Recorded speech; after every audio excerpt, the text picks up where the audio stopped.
کا جو موضوع میں نے منتخب کیا ہے وہ ہے علم کی اہمیت و فضیلت قرآن و حدیث کی روشنی میں کیا ہے۔ اس حوالہ سے میں نے آج ہر شخص اس بات کا خواہش مند ہے کہ اسے دنیا اور آخرت میں کامیابی حاصل ہو، دنیا میں ترقی حاصل ہو، آخرت میں درجات کی بلندی نصیب ہو۔ آج ہر مسلمان کی یہ خواہش ہے کہ اسے عزت ملے، شہرت ملے۔ تو اس کا بھی اللہ تعالیٰ نے ہمیں راستہ بتا دیا ہے، کیونکہ کوئی زندگی کا ایسا شعبہ نہیں ہے جس کے بارے میں اسلام مکمل طور پہ رہنمائی نہ کرتا ہو۔ جو بھی زندگی کا ڈپارٹمنٹ ہے، شعبہ ہے، اس شعبے سے متعلق قرآن ہمیں پوری رہنمائی دیتا ہے، اویئرنیس دیتا ہے، آگاہی بخشتا ہے۔ مگر بدقسمتی ہے کہ ہم نے قرآن و حدیث سے جو فیض لینا تھا اپنی زندگی کو سنوارنے کے لیے، بنانے کے لیے، ترقی حاصل کرنے کے لیے، درجات کی بلندی کے لیے، ہم نے قرآن و سنت کا دامن آج چھوڑ دیا ہے، جس کی وجہ سے آج ہم ذلت کا شکار ہیں۔ جو پہلے صحابہ کرام رضی اللہ تعالیٰ عنہم اور اہل بیت اطہار رضی اللہ تعالیٰ عنہم، اس کے بعد کے زمانے میں جو دانشور علماء پیدا ہوئے جن کے آج نام زندہ ہیں، جو امت مسلمہ کے عظیم رہنما ہیں، ہیروز ہیں، اساتذہ ہیں، اب انہوں نے کیسے شہرت پائی، ان کے آج کیوں نام زندہ ہیں، آج ان کے چرچے کیوں ہیں؟ ایک وجہ تو یہ سامنے آتی ہے کہ انہوں نے اپنا تعلق علم اور حکمت کے ساتھ قائم کر لیا تھا، ایمان کی دولت سے منسلک ہو گئے تھے، علم کی دولت سے منسلک ہو گئے تھے، اس لیے اللہ رب العزت نے انہیں ترقی عطا فرمائی، درجات میں بلندی عطا فرمائی۔ ان کے دنیا سے چلے جانے کے بعد بھی ان کی شہرت، ان کا چرچا اس کو عام کر دیا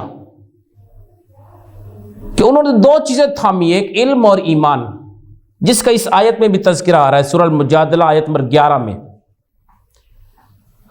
تو اللہ تعالیٰ نے یعنی دین مکمل جو ہے، دین ہے یہ کمپلیٹ کوڈ آف لائف ہے، مکمل ضابطہ حیات ہے۔ تو اب انسان جو ہے، ہر انسان اس بات کا خواہش مند ہے کہ اس کو دنیا میں ترقی ملے، خوشحالی ملے، شہرت ملے، عزت ملے، کامیابی ملے، درجات کی بلندی ملے۔ تو اس کے بارے میں اللہ تعالیٰ نے ہماری رہنمائی فرما دی ہے۔ نبی کریم رؤوف الرحیم صلی اللہ علیہ وسلم نے اپنے فرمودات میں، ارشادات میں اس کی ہمیں رہنمائی فرما دی ہے، راستہ دکھا دیا ہے۔ اب چلنا ہم نے ہے، اس راستے کو اختیار کرنا ہم نے ہے۔ جیسے کہ حدیث پاک ہے صحیح مسلم کی کہ اللہ تعالیٰ نے اس قوم کو جنہوں نے قرآن پاک کا دامن تھاما تھا، قرآن پاک کے اوپر عمل کیا تھا، اللہ نے اس قوم کو بلندی عطا کر دی، اور جس قوم نے قرآن پاک کا دامن چھوڑ دیا اس کو ذلت ملی، تنزلی ملی۔ ترقی کنہیں ملی؟ جنہوں نے قرآن پاک کا دامن تھاما مضبوطی سے، حدیث کا دامن جنہوں نے تھاما۔ اور تنزلی کا شکار کون ہوئے، ذلت کا شکار کون ہوئے؟ جنہوں نے قرآن حدیث کا دامن چھوڑ دیا۔ تو اب قرآن پاک سے ہم آیت سے آغاز کرتے ہیں۔ سورہ المجادلہ آیت 11 کا ایک حصہ میں نے تلاوت کیا ہے، جس میں اللہ رب العزت نے فرمایا یرفع اللہ الذین آمنوا منکم والذین اوتوا العلم درجات۔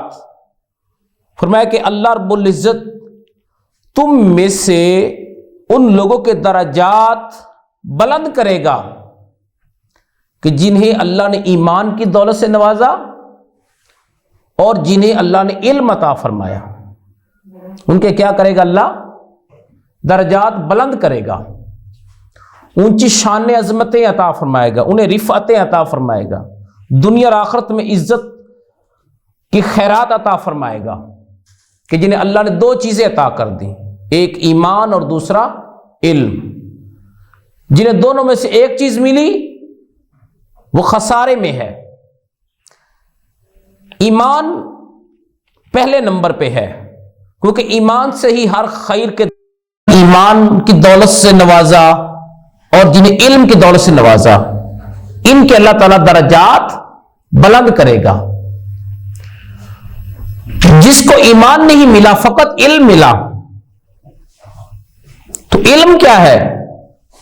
کسی شے کی حقیقت کو جاننا، کسی شے کی معرفت حاصل کرنا، اور جو علم اس کو اللہ کی معرفت نہیں دے سکا، جو حقیقت کی معرفت نہیں دے سکا، وہ علم نہیں ہے۔ علم وہ ہے جو بندے کو حقیقت تک پہنچا دے، حقیقت کی رسائی عطا کر دے، وہ علم ہے۔ تو اس نے کائنات میں جس شخص نے غور و فکر نہیں کیا، اس نے پھر کیا پڑھا، کیا سمجھا، کیا اس کے پاس نالج علم ہے، تو اس کا علم ناقص ہے، کامل نہیں ہے۔ جس کو اللہ نے علم کامل عطا کیا، اس کے اوپر اللہ نے ساری کائنات کے جو پردے تھے اٹھا دیے۔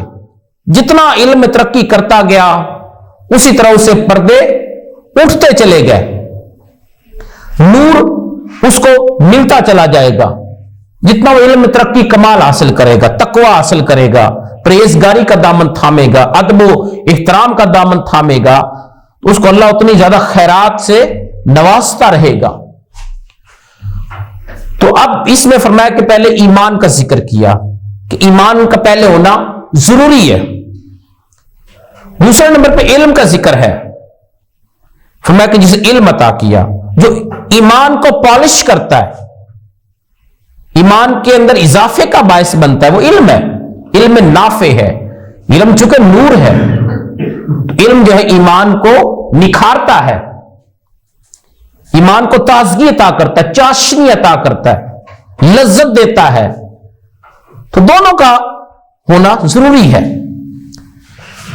تو یہ انسان کے درجات کی بلندی کا باعث بنتا ہے۔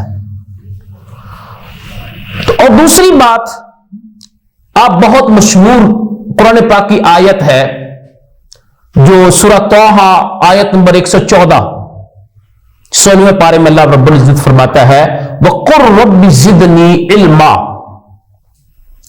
وَقُلْ، یہ کل سے نبی کریم رؤوف الرحیم صلی اللہ علیہ وسلم کو خطاب کیا گیا، آپ سے کہا گیا ہے وَقُلْ، آپ کہیں، یہاں کہنے کی سے مراد دعا کریں۔ کیا دعا کریں؟ رَبِّ زِدْنِي عِلْمًا، کہ اللہ مجھے علم میں اور بڑھا دے، مجھے میرا علم اور بڑھا دے، انکریز کر دے میرا علم۔ اب دیکھیں اللہ رب العزت نے حضور نبی کریم رؤوف الرحیم صلی اللہ علیہ وسلم کو بے شمار نعمتیں عطا فرمائی، بے شمار کمالات سے نوازا، معجزات سے نوازا، خیرات سے نوازا، اپنے فیض برکات کی انتہا کر دی۔ لیکن اللہ رب العزت نے بے انتہا نعمتیں عطا فرمائی، لیکن کسی نعمت کے اضافے کے لیے اللہ تعالیٰ نے اپنے نبی صلی اللہ علیہ وسلم کو یہ نہیں کہا کہ آپ مجھ سے دعا کریں کہ جو میں نے آپ کو نعمتیں بخشی ہیں، کمالات بخشے ہیں، اس میں اضافے کی دعا کریں۔ کہیں بھی اللہ نے اس کا ذکر نہیں کیا، فقط ایک نعمت کا ذکر کیا، کوئی ایک ایسی نعمت ہے کہ اس کے لیے اضافے کی دعا کرتے رہیں۔ وہ کون سی نعمت ہے؟ وہ علم کی نعمت ہے۔ کیا ہے؟ علم کی نعمت ہے۔ فرمایا کہ یہ جو نعمت ہے اس کے لیے آپ ہر وقت اضافے کی دعا کرتے رہیں، باقی کسی نعمت کے لیے ایسا نہیں فرمایا۔ تو اس سے بھی کیا ہے؟ علم کی اہمیت اور فضیلت اجاگر ہوتی ہے، اور اس میں امت مسلمہ کو بھی ایک درس ہے اس خطاب میں، اس درخواست میں جو اللہ نے حضور کو حکم دیا ہے کہ آپ دعا کریں میرے سے علم اضافے کے لیے، اور اس امت مسلمہ کو بھی حکم ہے کہ وہ بھی جتنا چاہے پڑھ لے، جو چاہے ڈگری حاصل کر لے، جس میدان میں چاہے ترقی حاصل کر لے علمی میدان میں، لیکن علم کا دامن نہ چھوڑے۔ یہ نہیں کہ ڈگری حاصل کر لی اور کتابیں بس پڑھ لی بند کر دیں، بس پڑھنا، ایسا نہیں ہے، بلکہ علم سے ہر وقت منسلک رہیں، اٹیچ رہیں، زندگی کے کسی بھی لمحے علم کا دامن نہ چھوڑیں، علم کے دامن سے جڑے رہیں، وابستہ رہیں۔ پھر کیا ہے؟ علم آپ کو ترقی عطا کرتا رہتا ہے، آپ کی معلومات میں اضافہ ہوتا رہتا ہے۔ جیسے ہی ہم نے کتابوں سے تعلق توڑ لیا تو علم سے محروم ہوتے چلے جائیں گے، تو ڈگری پھر ہمیں خالی فائدہ نہیں دے گی۔ تو علم حاصل کرنے سے متعلق بہت ساری حدیث موجود ہیں۔ یہ دو تو قرآن پاک کی میں نے آیات لی، ایک سورہ طٰہٰ آیت نمبر 114 اور دوسری میں نے سورہ مجادلہ آیت نمبر 11 کا ذکر کیا ہے۔ دو آیتوں کو میں نے آپ کے سامنے رکھا تھا۔ اب ہم کچھ احادیث دیکھتے ہیں، احادیث میں کیا فضیلت علم کی بیان کی گئی ہے۔ حدیث پاک ہے جو میں پیش کرنے لگا ہوں، امام ابن ماجہ نے اپنی سنن میں المقدمہ میں اس کو نقل کیا ہے، باب فضل من تعلم القرآن وعلمہ، اس باب میں نقل کیا اس حدیث کو۔ حضرت ابو ذر غفاری رضی اللہ تعالیٰ حدیث کو بیان کرتے ہیں۔ ابو ذر غفاری کہتے ہیں کہ حضور نبی کریم رؤوف الرحیم صلی اللہ علیہ وسلم مجھے فرمایا کہ لَأَن تَغْدُوَ فَتَعَلَّمَ آیَةً مِّن کتاب اللہ خَيْرٌ لَكَ مِنْ أَن تُصَلِّيَ مِئَةَ رَكْعَةٍ۔ آقا علیہ السلام نے فرمایا کہ ابو ذر کہ تم صبح اس حال میں کرو کہ صبح کے وقت تم قرآن مجید کی ایک آیت سیکھ لو، ایک آیت سیکھ لو، سمجھ لو، تو میں یہ عمل جو ہے یہ 100 رکعت نفل پڑھنے سے افضل ہے۔ کیا ہے؟ 100 رکعت نفل پڑھنے سے یہ کیا ہے؟ عمل افضل ہے۔ اب دیکھیں اس جو میں حدیث کے جو الفاظ فَتَعَلَّمَ آیَةً مِّن کتاب اللہ، فرمایا کہ قرآن پاک کی ایک آیت کا سیکھنا۔ اب ایک پڑھنا اور چیز ہے، سیکھنا اور چیز ہے۔ پڑھنے کے بھی بہت فضیلت ہے قرآن پاک کو، جیسے کہ مشہور حدیث ہے من قرأ حرفا من القرآن فلہ عشر حسنات، کہ جو قرآن پاک کی ایک حرف پڑھتا ہے اس کے لیے 10 نیکیاں ہیں۔ پھر مثال دی الف لام میم، یہ اس میں 3 حروف ہیں، 3 لیٹرز ہیں، تو الف پڑھنے سے 10 نیکیاں، لام پڑھنے سے 10 نیکیاں، پھر میم پڑھنے سے 10 نیکیاں، 30 نیکیاں ہو گئی۔ تو مثال بھی سمجھانے کے لیے دے دی ساتھ۔ تو پڑھنے کا بھی بہت اجر و ثواب ہے، لیکن سمجھنا، جو قرآن پاک کو جو نازل کیا گیا اس کا اصل مقصد کیا ہے؟ اس کو سمجھنا، یہ ہم سے کیا کہتا ہے اس کو سمجھنا ہے ہم نے، اس کا مقصد نزول یہی ہے۔ فقط ثواب کے لیے قرآن پاک نہیں اترا کہ ہم اس سے فقط ثواب لیتے رہیں۔ قرآن پاک کے نزول کا جو مقصد ہے وہ ہے اس کو سمجھنا، اس سے رہنمائی لینا، اپنی زندگی کے شب و روز کو بدلنا ہے۔